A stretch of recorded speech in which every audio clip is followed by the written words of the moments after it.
Estimados participantes, bienvenidos a una sesión más del curso de Derecho Agrario organizado por Biloyer y acreditado por el Ilustre Colegio de Abogados de Sullana. En esta sesión tenemos el grato honor de contar con el doctor Mario Solís, quien nos va a exponer el tema del régimen legal de la propiedad agraria y rural. El doctor Mario Solís es profesor, es abogado por la PUC con estudios de especialización en Derecho Civil por la Universidad de Salamanca, España. Es profesor de Derecho Civil en la UPC, la Universidad San Martín de Porres y la UNIFE.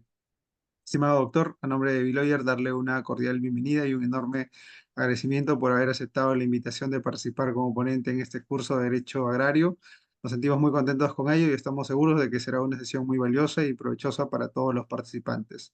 Muchas gracias y les doy el uso de la palabra para que pueda iniciar con su ponencia. Bien, bueno, muchísimas gracias por la invitación. Me van a disculpar que estoy un poquito mal por este clima tan adverso que tenemos en Lima. Eh, y nuevamente muy contento y agradecido a los amigos jóvenes profesionales de Biloyer que han organizado este interesante diplomado. En la medida que el derecho agrario durante mucho tiempo pareció ser olvidado en el país, ¿no? Un buen tiempo. Y además porque es una rama del derecho que tiene que ver mucho con la evolución, el desarrollo social de nuestra patria, ¿no? El proceso de cómo se reguló o cómo se definió la propiedad agraria en el Perú tiene que ver mucho con la historia contemporánea, ¿no? Y con cambios y movimientos políticos dentro de ella.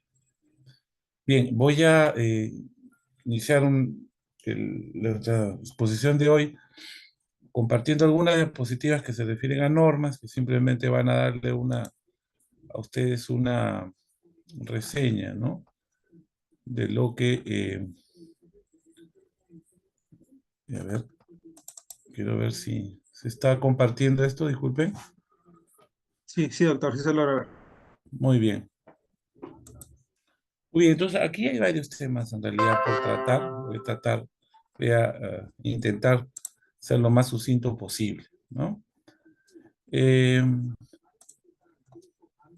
Cuando hablamos de propiedad agraria y rural, hablamos de propiedad y después de dos términos como lo agrario y lo rural que también tenemos que analizar, ¿no? Por otro lado, también es importante observar que al hablar de propiedad agraria hay que definir una frontera, si es que existe, ¿no? Entre la propiedad ordinaria, entendida en el derecho civil como tal y regulada por el Código Civil, y la propiedad en general, o la propiedad en específico, perdón, referida al sector agrario, ¿no? Habría que definir si existen estos dos ámbitos, si se encuentran aislados o si comparten en realidad una misma situación. Y finalmente, un tema muy importante dentro de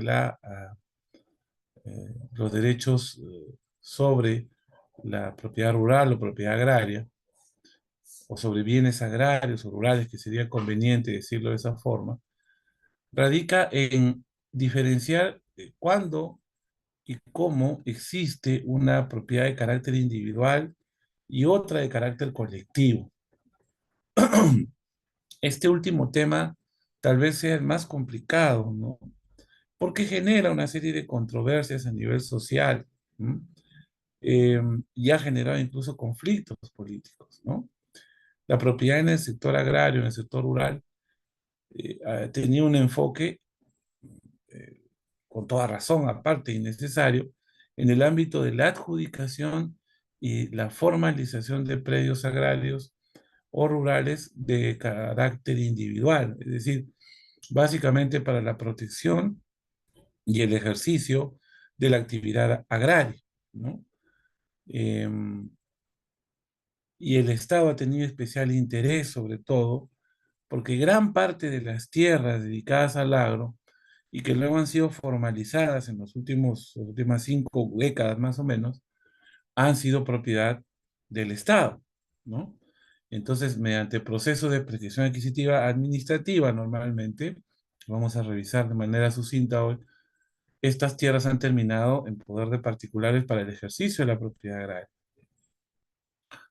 Pero como quiera que la actividad agraria es una necesidad que podemos interpretarla dentro de la finalidad social de la propiedad, que aún existe en nuestra legislación, vamos a explicar por qué, el Estado practica la reversión en caso el beneficiado con la propiedad agraria o rural no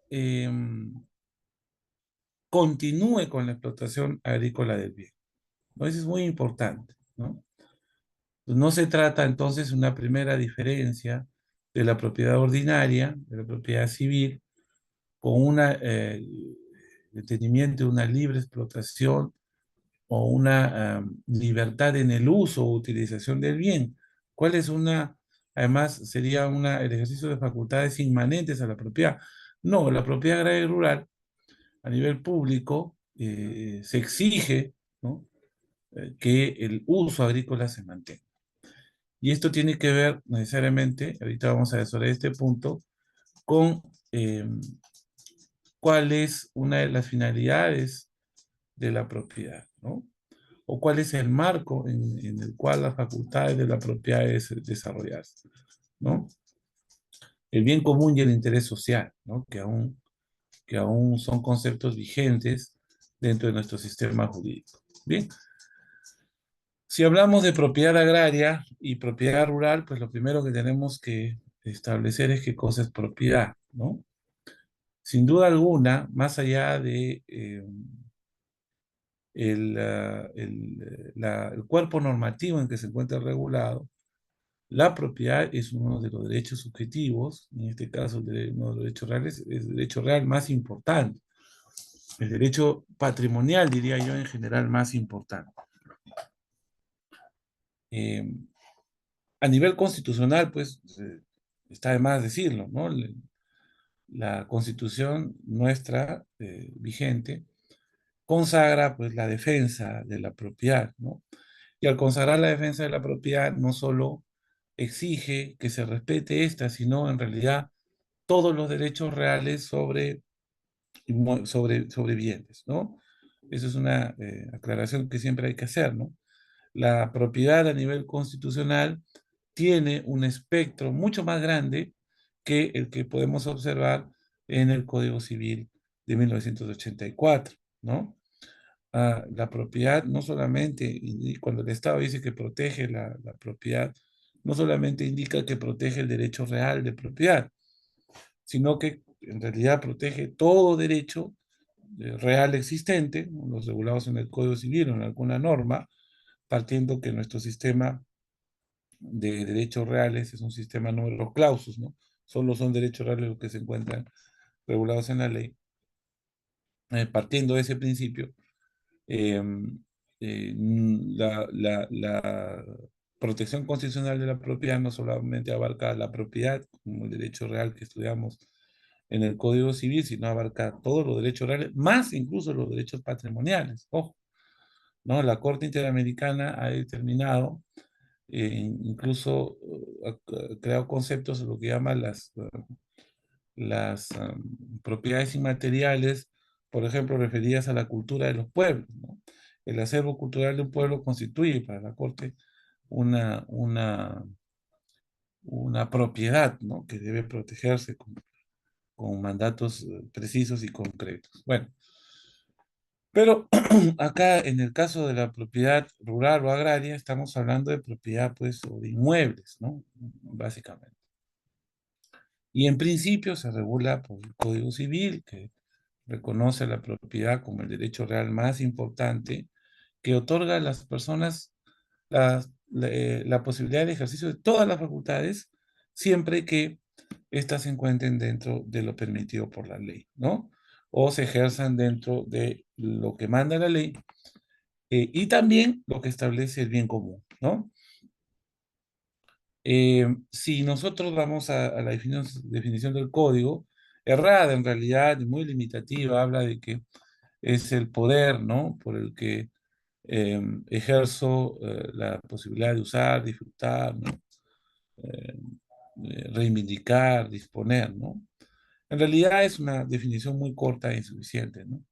Derecho real de propiedad es el derecho por el cual, a partir de una atribución, ¿no?, del sistema jurídico, puedo ejercer todas las facultades posibles sobre un bien, ¿no? Salvo aquellas conductas que la ley prohíba expresamente o limite. O sea, pero este tema muy importante también es que la propiedad, dice el Código Civil, se ejerce dentro de los límites del bien común, ¿no? Si ustedes recordarán, perdón, del interés social, ¿no? Eso dice el Código Civil. La Constitución del año 1993 modifica esta idea y lo utiliza o la rearma, ¿no? La redefine como el límite del bien común, ¿no? Durante mucho tiempo se ha discutido, ¿no?, cuál es el tema, o el contexto y el contenido de estos conceptos, ¿no? Y esto evidentemente tiene que ver con el cambio político que sucedió en Perú en 1990, ¿no? Cuando las ideas liberales avanzan en el Perú bastante, ¿no? Ah, en un primer momento estas ideas liberales fueron introducidas por movimientos políticos, como el Movimiento de Libertad de Mario Vargas Llosa, eh, fruto de los evidentes errores de las políticas estatistas operadas en la década de los 80 y previo durante el régimen militar que inició el general Juan Velasco Alvarado, ¿no? Y que de alguna forma continuaron el presidente Belaúnde y, bueno, con mayor ímpetu el presidente Alan García en su primer gobierno. Entonces, hay una ola de liberalismo, ¿no? Se cobra conciencia de que las cosas no pueden seguir así. Y Fujimori implementa finalmente algo que no quiso, contra lo que luchó en su campaña, ¿no?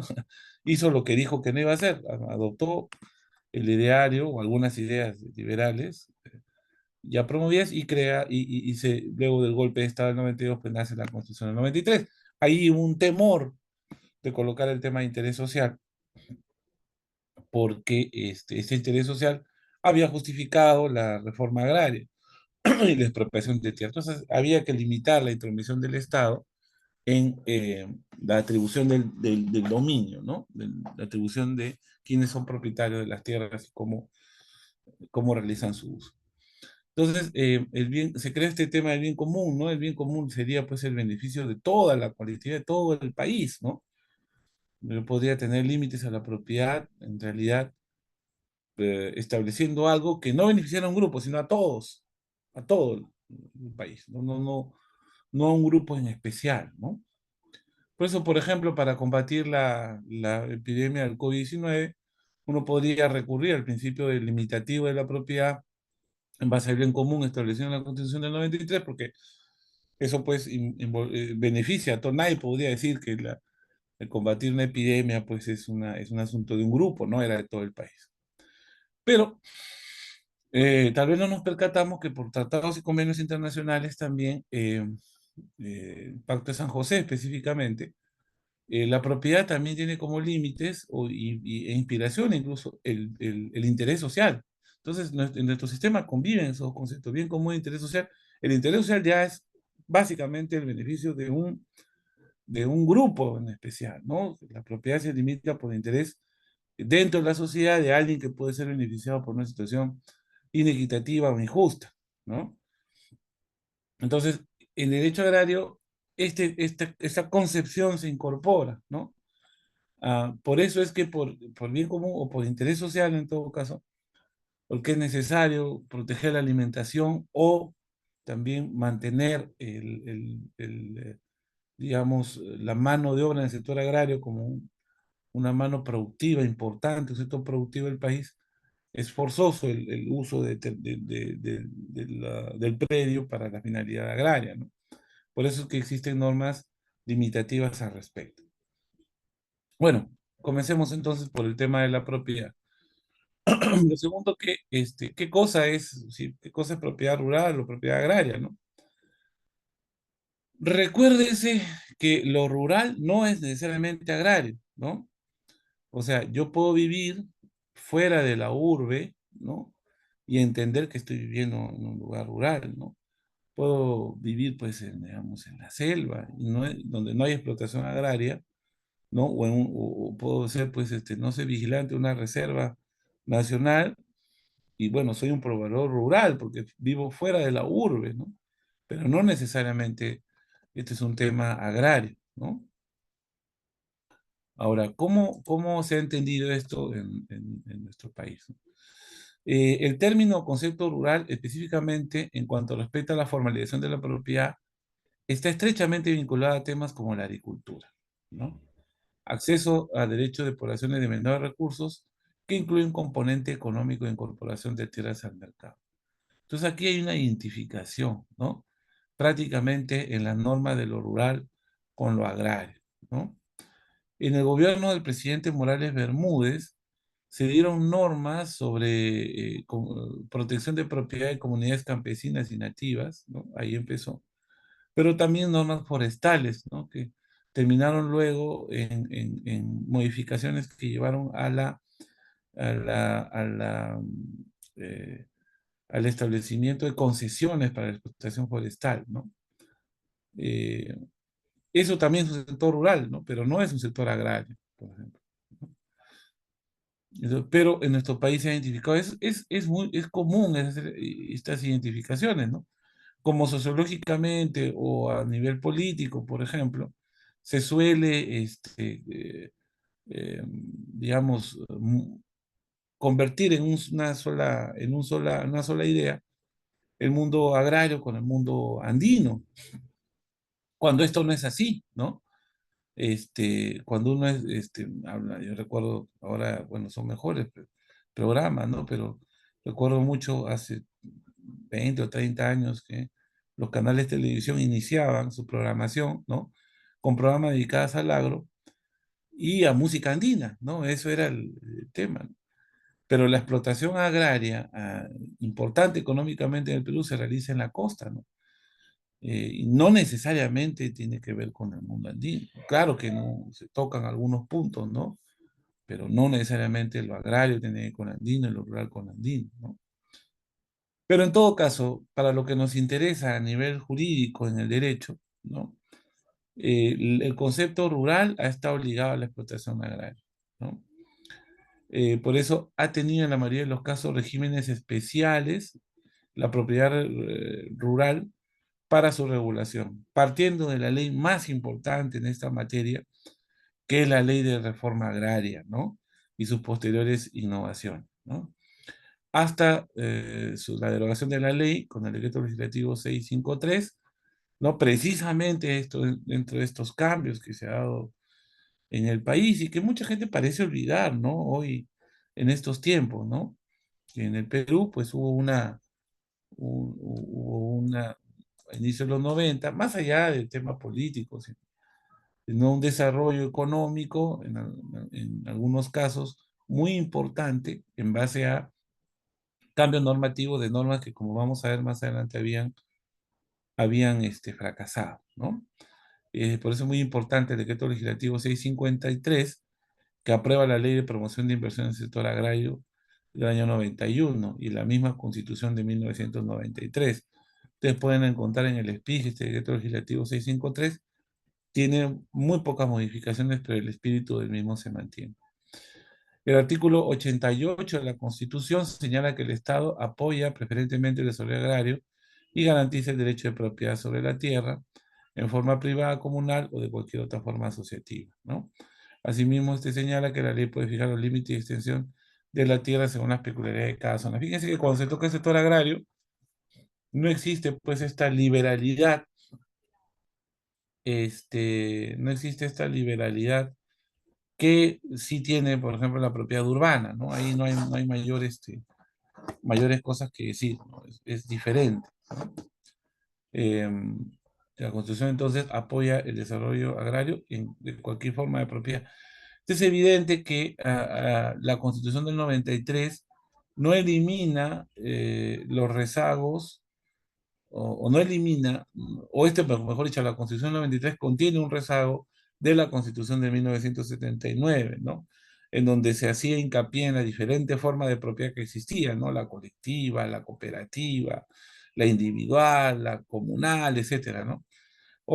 No, la Constitución 93 evidentemente denota algo que la realidad nos enseña, que existen formas de propiedad comunal, ¿no? O asociativa, pero básicamente en el campo, ¿no? En el campo. Muy bien, lo rural o lo agrario, quiero adelantarme un poco antes de hacer todo ese análisis normativo, ¿no? El vínculo de lo rural con lo agrario, entonces, ha sido establecido desde 1990, en realidad, con el decreto legislativo 667, ¿ya? El Ley de Registro de Predios Rurales y el decreto legislativo 653, la Ley de Promoción de las Inversiones en el Sector Agrario. Ambos son normas muy importantes dadas durante los cambios económicos generados con el gobierno de Alberto Fujimori, ¿no? Cambios que no se inician en el año 90, sino que cabe recordar que el inicio del gobierno de Alberto Fujimori fue un gobierno eh, en donde mantuvo mucha timidez, dado que quienes políticamente lo habían apoyado eran los sectores de izquierda, ¿no? Que se oponían a la liberalización económica del país. Entonces ya al año 91, cuando las cuentas públicas pues son un desastre, tímidamente inician los cambios, ¿no? Ya estos cambios van a ser mucho más fuertes cuando Alberto Fujimori da el golpe de Estado, el año 92, con un enorme apoyo popular que luego se materializa en la mayoría absoluta que este gobernante obtuvo en el Parlamento, ¿no? Que permitió luego la dación de la Constitución del 93, ¿no? Hay que recordar siempre eso.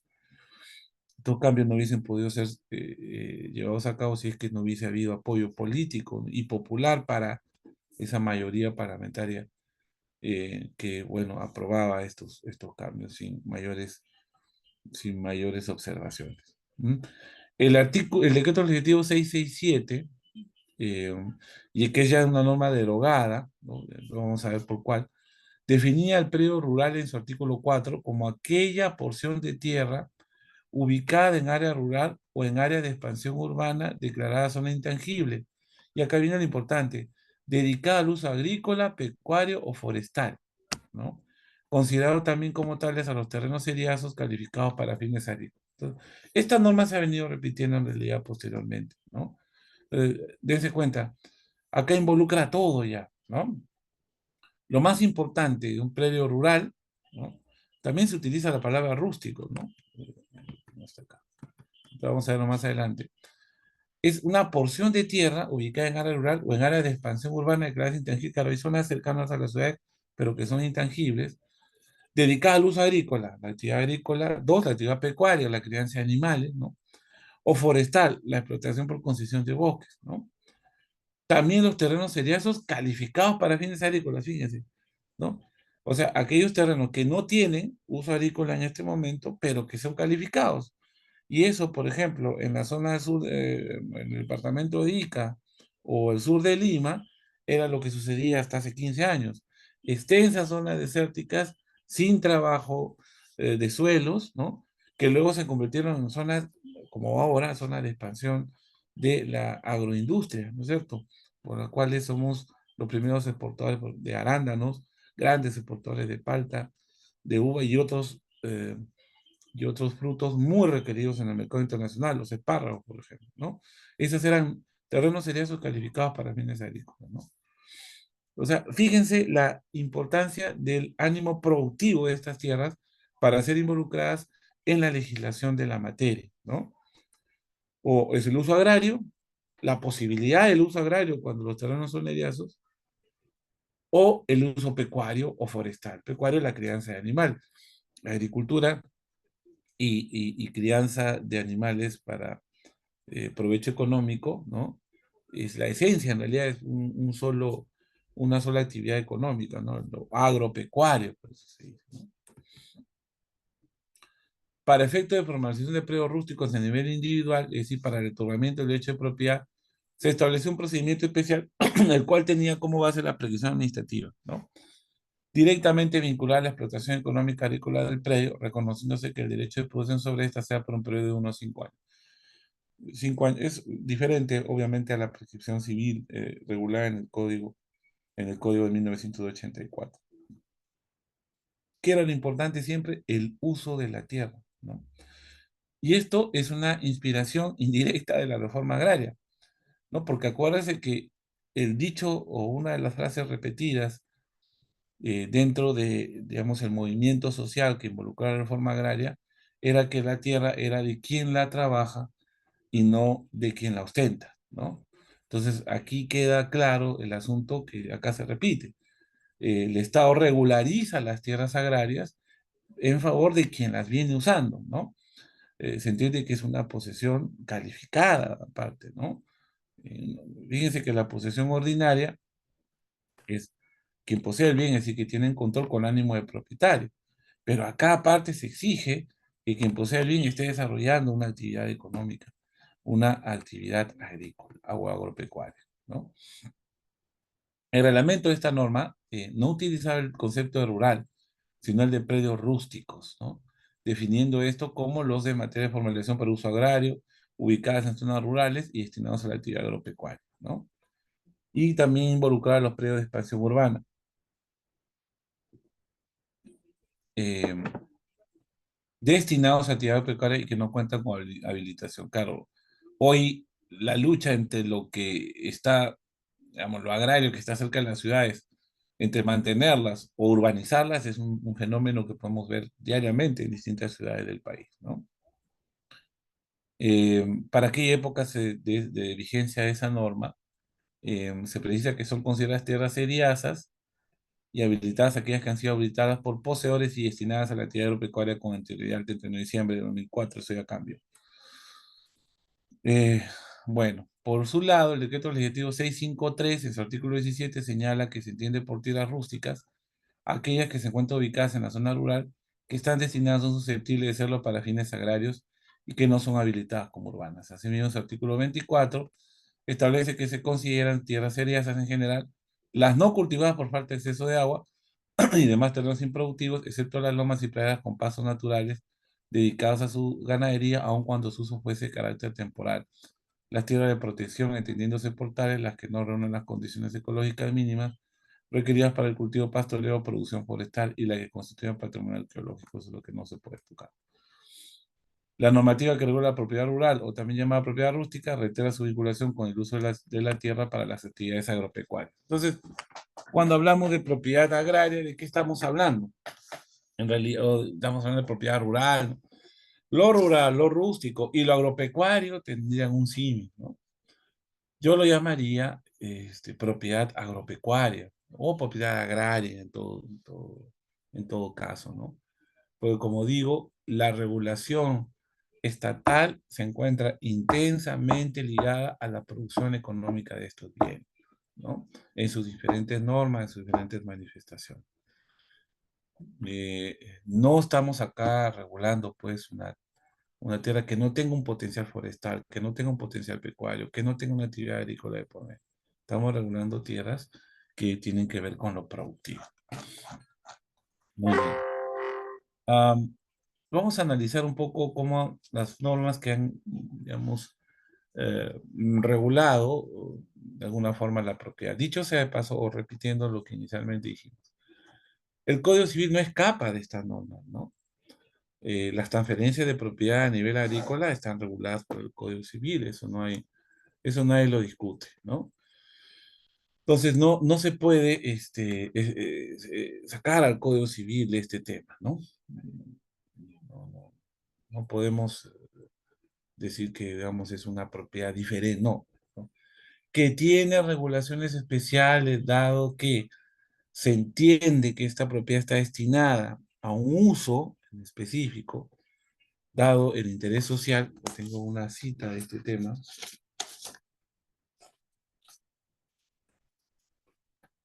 eh, la función social precisamente de la tierra en casos concretos y esta función social estaría enmarcado dentro de lo que hablamos de interés social, como se ejerce la propiedad, del deber de conservar el suelo agrario, ¿no? Es muy importante. El principio de protección del suelo agrario, que es una consecuencia directa del artículo 88 de la Constitución, en donde se dice que el Estado, ya lo dijimos, apoya preferentemente el derecho agrario. Preferente, ¿por qué preferentemente? Porque entonces lo sobrepone a otros intereses social o jurídicamente defendidos, ¿no? La reforma agraria es la culminación en realidad de un proceso social y político que no se generó en la década de los 60, sino ya venía de mucho tiempo antes, ya que en el Perú el sistema de propiedad agraria, digamos, de los predios, de los enormes predios, aparte muy extensos, dedicados a la actividad agropecuaria, tenían un régimen especial, ¿no?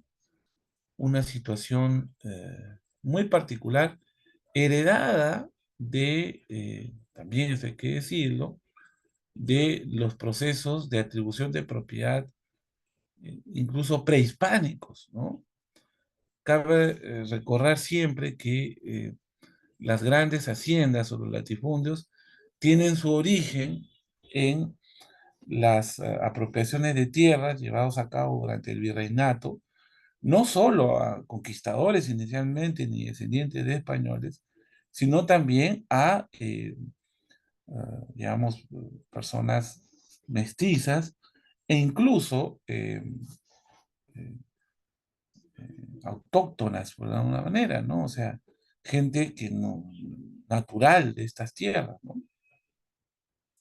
Entonces, y se habían acumulado grandes extensiones de tierra con motivo agrícola.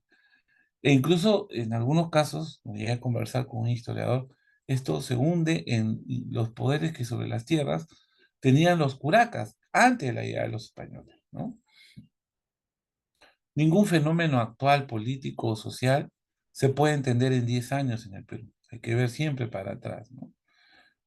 Y esto originó, hoy hay investigaciones desarrolladas sobre esto, que el sector de la costa industrial, de la costa agraria, sea muy industrial, ¿no? Tenga un gran desarrollo eh, industrial, y por ende cuando hay desarrollo industrial, las relaciones sociales entre el empleador y el trabajador suelen ser, digamos, más horizontales y basadas en lo económico, ¿no? Miren ustedes las haciendas azucareras del norte, por ejemplo, ¿no? Que fueron objeto, si ustedes recuerdan, de la invasión chilena realizada por el general Lynch, ¿no? Las incursiones de la hacienda del norte que desbarataron el desarrollo tecnológico que había alcanzado el país en esa época, ¿no? En esas haciendas, por ejemplo, trabajó como administrador quien fuera luego presidente del Perú, ¿no? Don Augusto Leguía. Y eran haciendas muy desarrolladas. Eso se contraponía a las haciendas o a los latifundios ubicados en la zona de la sierra peruana, en el Ande peruano, en donde las relaciones sociales, no era pues una agricultura tecnificada, ¿no? Sino era en realidad una agricultura muy tradicional, poco productiva, más dedicada al consumo interno, salvo algunas excepciones, y en donde las relaciones entre los dueños de la tierra y quienes la trabajaban eran prácticamente de vasallaje.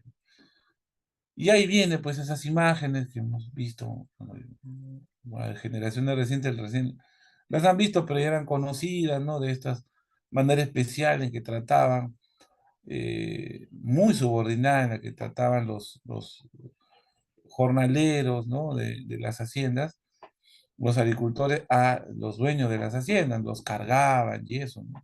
Entonces sentía, pues, se veía un sistema social, pues, eh, establecido con relaciones estamentales, ¿no? Muy difíciles para una sociedad moderna, ¿no? Para una sociedad libre que quiere desarrollar además el capitalismo, ¿no?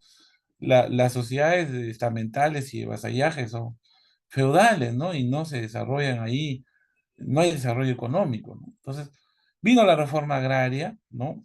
Pero con una idea de justicia social, de reivindicación del indio. Es por eso que el 24 de junio se cambia del Día del Indio al Día del Campesino, precisamente por eso, ¿no?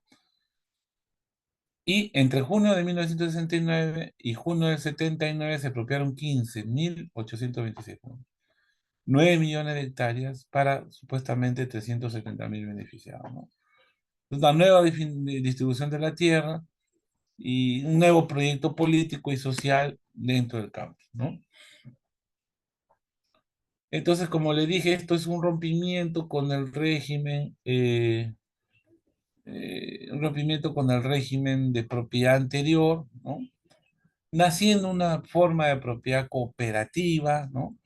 La tierra no se convirtió inicialmente en un minifundio, ¿no? Sino las haciendas fueron entregadas a la propiedad colectiva de quienes las trabajaban, ¿no?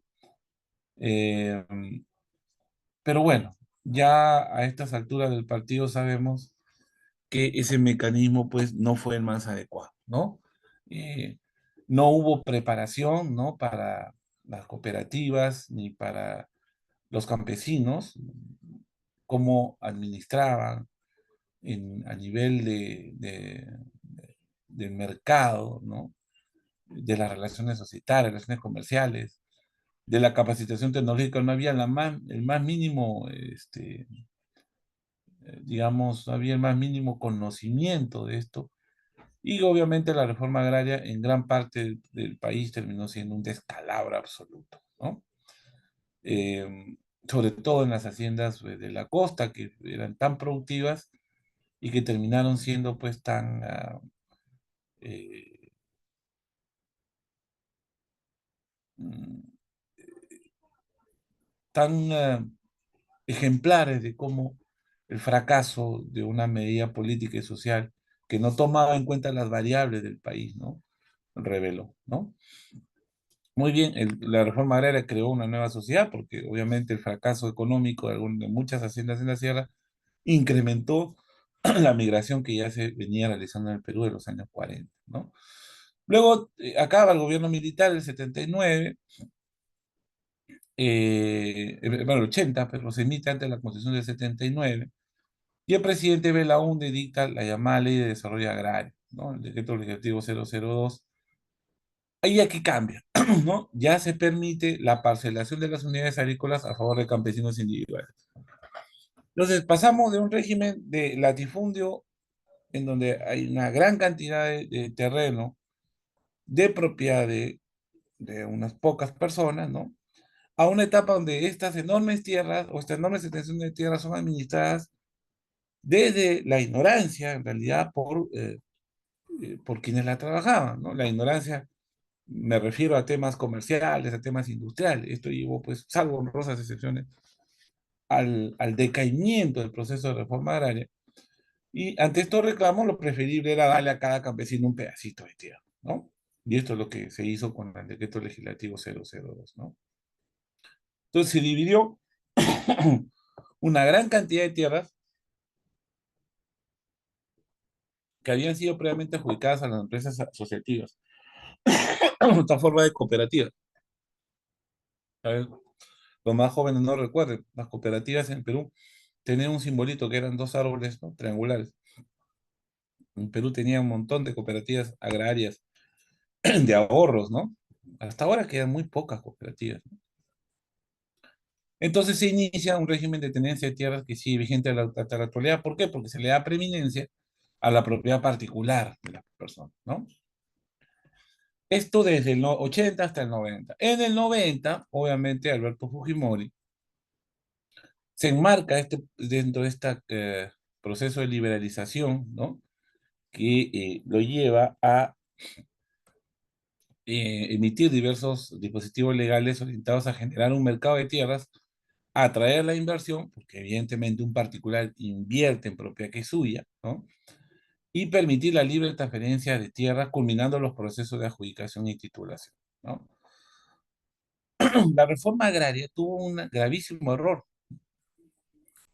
que no saneó las tierras entregadas a las cooperativas, ¿no? Entonces, cuando nuevamente surge el gobierno de Belaúnde, surge la adjudicación de minifundio de pequeñas tierras a los campesinos, se generó mayor desorden. Y cuando llega Alberto Fujimori, lo que Alberto Fujimori, y bueno, en realidad el mercado demandaba, era la intervención del capital privado en emprendimientos empresariales agrícolas, ¿no? Entonces, para eso se emiten normas que no solamente permiten el intercambio de tierras, que antes estaba prohibido, libre, y la acumulación también, sino también impulsan la titulación de la tierra, ¿no? Dense cuenta que al final del gobierno de Alan García, aparece Hernando de Soto, ¿no?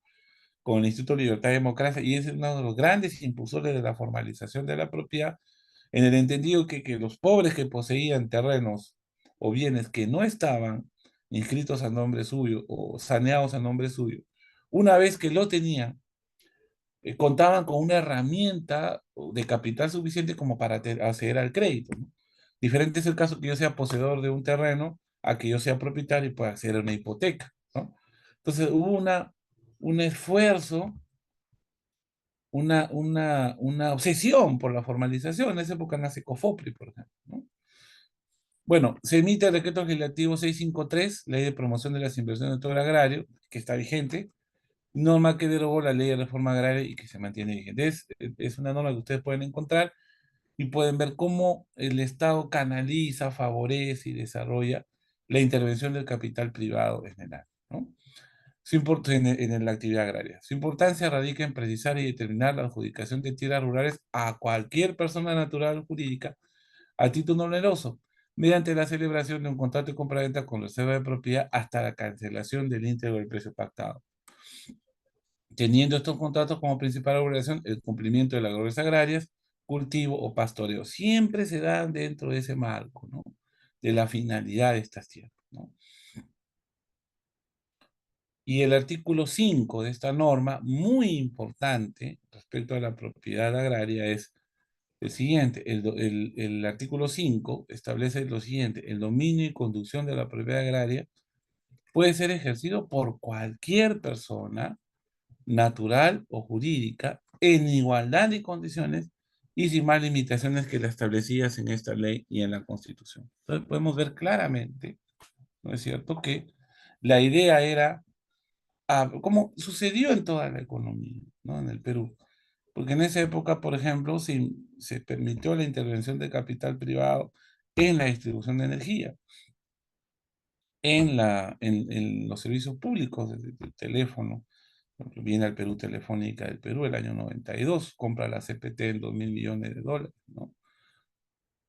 Y en diferentes campos, el Estado peruano se había metido hasta en los cines, ¿no? Increíble, en un Estado enorme, suceden los procesos de privatización, en algunos casos cuestionables, en otros lógicos, ¿no? Pero bueno, se da esta liberalización del mercado y esto permite que la empresa privada grande adquiera terrenos, ¿no? Que luego se han dedicado a la producción tecnificada, masiva, enorme y con fines de exportación de frutos agrícolas, ¿no? El decreto legislativo 657, Ley de Registro de Propiedades Rurales del año 91, ahí se contempla un procedimiento especial que tenía como base precisamente la previsión administrativa. Eso es lo que le dije en un inicio. Esto luego ha sido reemplazado, vamos a ver las normas respectivas. Para la aplicación de este procedimiento en zona de selva y ceja de selva, ¿no? O sea, ese saneamiento y adjudicación de tierra, también un decreto, el Decreto Supremo 03799, que aprobó el procedimiento de adjudicación de tierras rústicas y heredazas ubicadas en zonas de selva y ceja de selva, y en donde se indicaba que se requiere la opinión de INRENA, ¿no? El Minario, el cual indicará si las tierras materia de regularización se encuentran comprendidas o no dentro de áreas naturales protegidas o recursos forestales, ¿no? El decreto legislativo 617 solicitaba como requisito para obtener título de propiedad que la posesión del privado fuera probada, ¿no? Así como también su explotación económica. Por eso es que para esta petición administrativa se exige una posesión calificada y con uso, ¿no? Y bueno, había la necesidad de agilizar estos procesos de formalización de la propiedad, ¿no?, rural, para que se apliquen estos nuevos marcos normativos, ¿no?, que liberalizaban el mercado, ¿no? Por eso es que es muy importante en ese momento el catastro, ¿no? Y la titulación, evidentemente, ¿no? Y esto conllevaba a que hubiese seguridad jurídica suficiente para que las relaciones comerciales, ¿no? Respecto a la transferencia de propiedad de las tierras, sea suficientemente segura. Y el año 92 se creó el Programa Especial de Titulación de Tierras, el PET, dentro de la Ley Orgánica del Ministerio de Agricultura, que luego va a ser reemplazado por los programas cuando las competencias pasan a los gobiernos regionales por los programas de titulación de tierras en el ámbito regional, ¿no? Estas normas son modificadas por el decreto legislativo 1089 de junio del 2008, que estableció un régimen temporal extraordinario de formalización y titulación de predios rurales, declarando de interés público nacional la formalización y titulación de predios rústicos y tierras herriasas habilitadas a nivel nacional por un periodo de 4 años, ¿no? Y cito estas tres primeras normas, ¿no? Declárese de interés público nacional la formalización y titulación de predios rústicos por un periodo de 4 años, fíjense, no tímidamente, el 2008 por 4 años. Créese un régimen temporal extraordinario de formalización, ¿no? El organismo de formalización de propiedad informal COFOPRE asumirá de manera temporal y excepcional las competencias, ¿no? Las acciones de formalización de la propiedad se iniciarán de oficio y de manera progresiva sobre las jurisdicciones que el COFOPRE determine. Para la adecuada ejecución de las acciones de formalización, el COFOPRE en su calidad de entidad general del catastro. Bueno, esto ya luego es reemplazado por otra norma, esto ya lo vimos, el rural y lo agrario. Hoy nos rige la ley 31145, ¿no? De reciente aprobación. ¿Qué es lo más importante? Esta es la norma. Que los poseedores de un periódico de propiedad del Estado, destinado íntegramente a la actividad agropecuaria, que se encuentren en posesión de forma pública, pacífica y continua, podrán regularizar su situación jurídica ante el gobierno regional correspondiente, siempre que dicha posesión se hubiera iniciado hasta el 31 de diciembre de 2015. Esta es una última modificatoria. Entonces, todos aquellos predios agrícolas, pero que son de propiedad del Estado, ¿no? Estos predios rústicos, o sea, ahí están los dedicados a labores agropecuarias o terrenos heridos con potencialidades agropecuarias. El Estado las formaliza o formaliza de alguna manera, otorgando los títulos de propiedad respectivos siempre que se dé dentro de este plazo, ¿no? Que la posesión sea inicial el 31 de diciembre de 2015, ¿no? En el caso de los poseedores de tierras heridas habilitadas de propiedad del Estado destinadas íntegramente a la actividad agropecuaria, podrán regularizar su situación jurídica mediante el procedimiento de adjudicación directa previo pago, ¿no? Hay dos formas en realidad, la prescripción y el pago. Previo pago del valor arancelario del terreno siempre que dicha posesión se hubiera iniciado hasta el 31 de diciembre de 2015. Estas modalidades hoy día son administradas competencialmente por los gobiernos regionales mediante sus programas de titulación de tierras, ¿no? Acá hay una pequeña línea temporal, entonces todas estas normas, dense cuenta, ¿no? De cómo ha ido empujándose el tema, ¿no? El 69 se da la ley 17716, la reforma agraria que hemos comentado. El 74 es una ley especial, que es la ley de comunidades nativas, ¿no? Y desarrollo agropecuario, en donde se protege la propiedad precisamente de las comunidades nativas, ¿no? Sobre todo en la zona de la selva, ¿no? Luego, la ley 21147, la ley forestal de fauna silvestre, establece las concesiones para la explotación de, por ejemplo, la tala de árboles.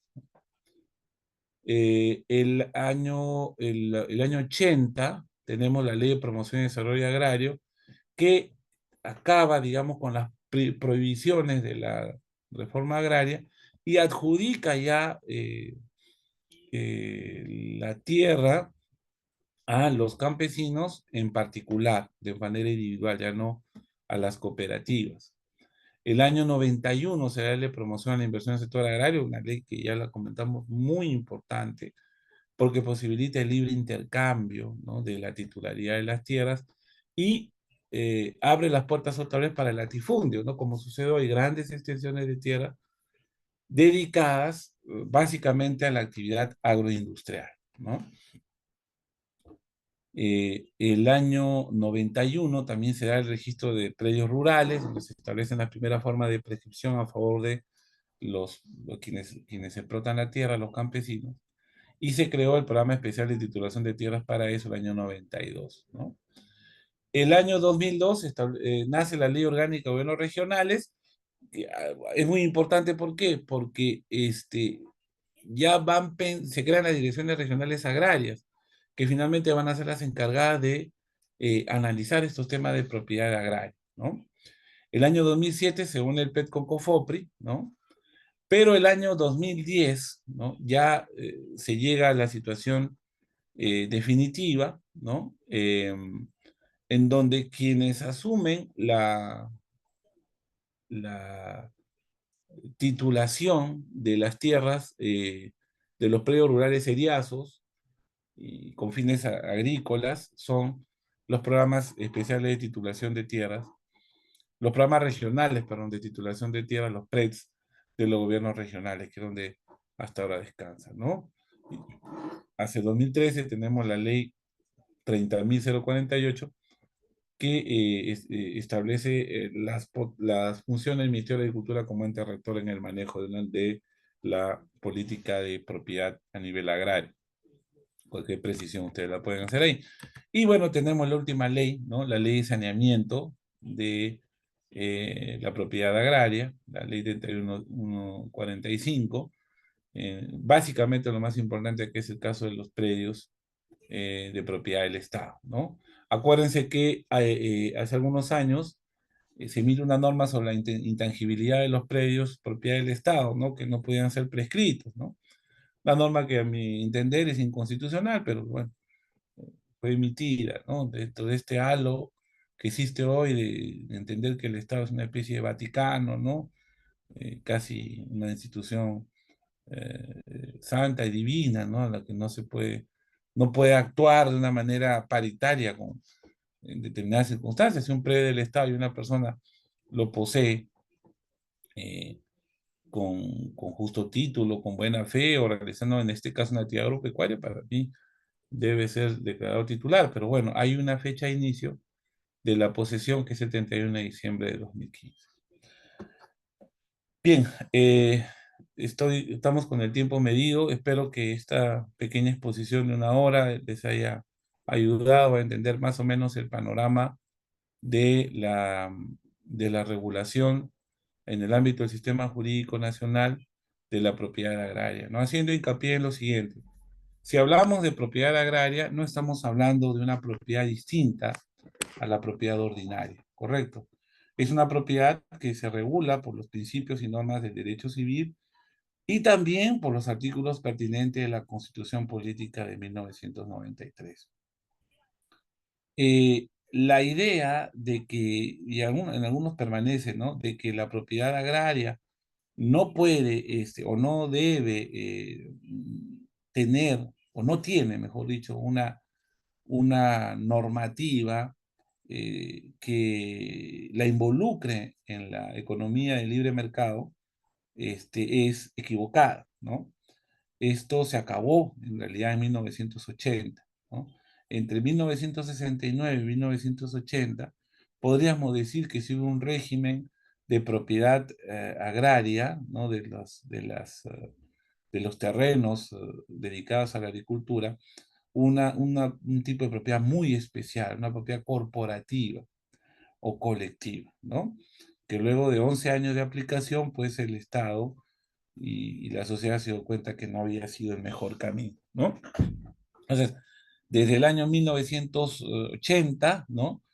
Ya empezó a aparecer nuevamente el minifundio y en el año 1990 en adelante, 91 en realidad en adelante, ya se crea un marco jurídico que permite el actual libre dentro de la movilidad de las titularidades de los predios agrícolas, ¿no? Y esto obviamente facilita la inversión y nace nuevamente el latifundio, ¿no?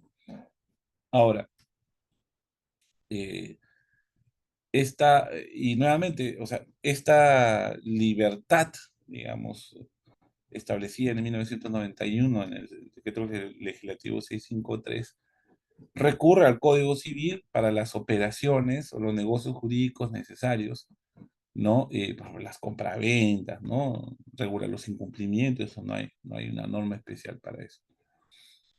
Eh, el capítulo aparte son siempre la formalización de predios en donde el Estado ha sido copropietario, o estas tierras que no son de nadie, ¿no? Que son estas tierras serias, bueno, al final son del Estado, pero que no se han dedicado a la explotación agrícola, pero que tienen un potencial agrícola. Entonces, estas tierras tienen un marco regulatorio hoy, que es el 31.145, la ley 31.145, donde las personas pueden adquirirlo, ¿no?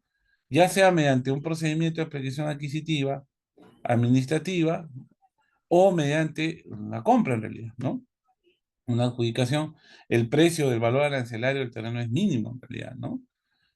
Pero es tan acelerado que vamos a llegar a un momento dentro de algunos años que ya los gobiernos regionales no van a tener tierras que vender, ¿no? Eso está sucediendo en los departamentos al sur de Lima, por ejemplo, ¿no? Ahora, lo que sí pesa en este sistema de normativo es que la tierra agrícola debe ser destinada a este uso,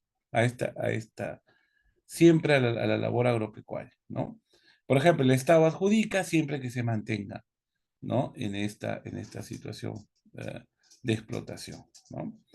Ahí se mantiene el uso agrícola de los predios, ¿no? Ahí existen también leyes de zonificación que así lo determinan. Bien, nuevamente espero que haya sido de su interés esta pequeña exposición y agradezco a los amigos de Bill Oyer por la invitación.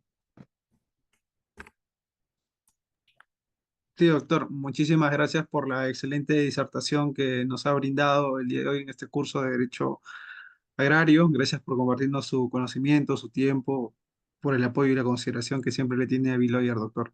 Esperamos en otra oportunidad volver a contar con su valiosa participación como ponente. Estaremos Muchas siempre gracias. encantados. Muchas gracias, Igualmente doctor. con ustedes. Hasta luego. Buenas noches. Buenas Que noches tenga una a todos. excelente noche.